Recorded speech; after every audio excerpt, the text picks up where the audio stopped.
Six Nations final round, folks. The penultimate game sees Wales hosting England from Cardiff. Always motivation between Wales and England when they are playing each other, but a bit of extra motivation with this one.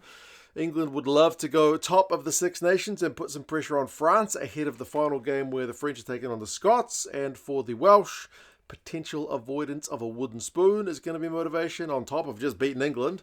And, breaking that losing run, which is getting longer with every loss.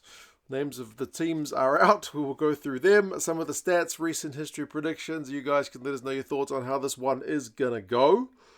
Wales have made a few changes. They've got some injuries to the wings, which is unfortunate. Tom Rogers and Josh Adams not available. So Joe Roberts makes his way to the wing, which is, I think, a first ever start on the wing at least professional level for that guy. So we will see if England are able to exploit any of that. Ellis on the other wing switches to the right. Not exactly the most experienced campaigner, but barring getting fended by Duan van der Merwe, he's looked pretty good at international level, has Ellis and he's not the first guy to get fended off by Big Duhan, to be fair.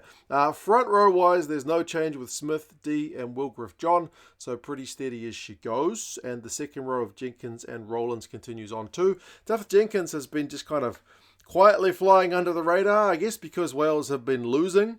And like Jack Morgan has been stealing the show with kind of his heroics and trying to push the team forward. But 28 tackles last week from Jenkins is quite the Herculean shift. So he's doing pretty good work for a really young guy. Getting through that core role of his in the second row. Wainwright starts ahead of Tommy Reffell this week in the number 6 jersey.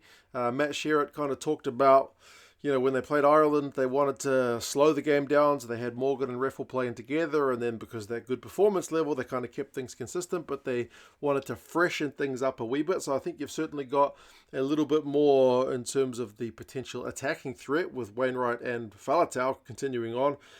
Both very good carriers of the ball. Faletau got through something like 111 metres last week. That's pretty bonkers for a guy in the number 8 jersey. And Jack Morgan, as I mentioned, has been getting the plaudits because he's been playing some good rugby. He's the top tackler of the Six Nations. He's winning turnovers, putting through kicks. The guy is just pulling the team by the scruff of the neck. We'll see if he's able to pull them to victory this week. Thomas Williams and Gareth Anscombe continue on. Experienced 9-10 combo. They'll be looking to lead from the front when they get some ball in hand. And Ben Thomas and Max Llewellyn likewise continue on in the midfield. Llewellyn, I think, looked more dangerous last week than in the first week since his recall, from Matt Sherratt after Gatlin not selecting him. But I think the midfield is coming along pretty nicely. And then, as I mentioned, there's a little bit of experimentational look about the kind of wings. And then Blair Murray has been genuinely dangerous there at fullback, despite the hurdling kind of try assist getting chalked off. He is always looking to attack. He's busting tackles, busted 4 of them last week. So really big danger man if you kick him the ball. Bench-wise, Dewi Lake, Gareth Thomas and Keiron Assiratti, same in terms of the front row replacements. Teddy Williams, likewise. Reffell, as I mentioned, drops to the bench. And they go in the 5-3 split with Rhodri Williams, Jarrod Evans and Nick Tompkins coming back into the 23. So this week's seen a few 5-3 splits, to be honest. It seems to be going a little bit out of fashion, but Wales have got one here. For England, they are not going with the 5-3. They are going with the kind of more in-fashion 6-2 split. Maybe trying to boss things around up front. They have also made a few changes. There's a change at hooker with Cowan-Dickie starting ahead of Jamie George this week. Remember, Jamie George was getting his 100th cap, so it was kind of, I guess, a nice moment to start him for that one, but he is back to the bench for this one. Genge and Stewart continue on. I think it's Stewart's 50th cap. That's kind of crept along, kind of out of nowhere, but good on him. 50 caps is a big achievement. No change in the locks, though. Itoje and Chessum continue on. They've both been really effective, I feel. Itoje has been big at line-out time, and Chessum was all around the park last week, so it's encouraging signs there. And then the back row, I've got lots of options. This week they've gone with the double Curry and Ben Earl. So maybe a little bit of reverse of what Wales was trying to do to Ireland like a fortnight ago by playing Morgan and Reffell. The 2 Curries, tackle, look for turnovers, and then Ben Earl's also got a bit of the tackling game amongst him. Plus, he was also another Lucy who got 100 plus run meters last week as well. So there's some big old threats at that breakdown from England. Mitchell, Smith, Dingwall and Freeman as a very Northampton looking backline. Freeman's shifted to the outside centre position for this one. Remember, Lawrence suffered that injury, unfortunately, last week.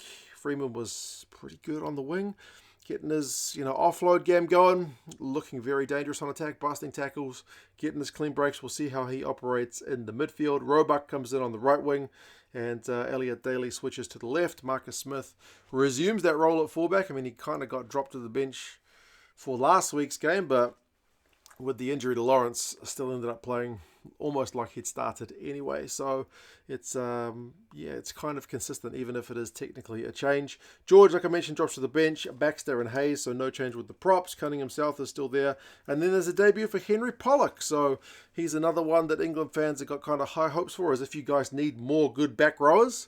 But he seems like a pretty devastating youngster as a good kind of prospect. So we'll see what he's able to do when he comes on. Tom Willis, likewise, speaking of kind of devastating back rowers, he was in fine form last week, but finds himself on the bench. And Van Portfleet and George Ford are the two back replacements. Into some stats.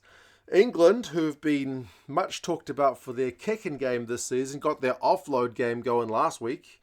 Like in games 1 through 3, England offloaded 11 times in total, whereas last week against the Italians, that one game, they had 12. So they have got it in their locker, the English guys. They do it all the time in the Premiership, but it was good to see them do it in, England colours for a change. But honestly, the turnovers one is England's weapon. I mentioned the back row. It's not just the back row, but these guys are winning more turnovers than anybody else in the Six Nations, averaging over 7 a game. So absolutely lethal, not just the guys making the tackle, but the guys swooping over the ball. Wales' attacking numbers under Matt Sherratt are continuing to look good. Like Gats in his 2 games had 16 defenders beaten. Sherratt's side has had 25. But the first quarter still continues to be a little bit of a struggle. They are finding themselves chasing games, which is, I guess, not a great position to be in when you're a side on such a losing run. So you feel like coming out of the blocks, firing and putting a bit of pressure that back on England is going to be key for the Welsh lads. Recent history between the sides is largely going England's way. It's 4-1, with the most 2 recent wins and the 2 oldest wins being English wins.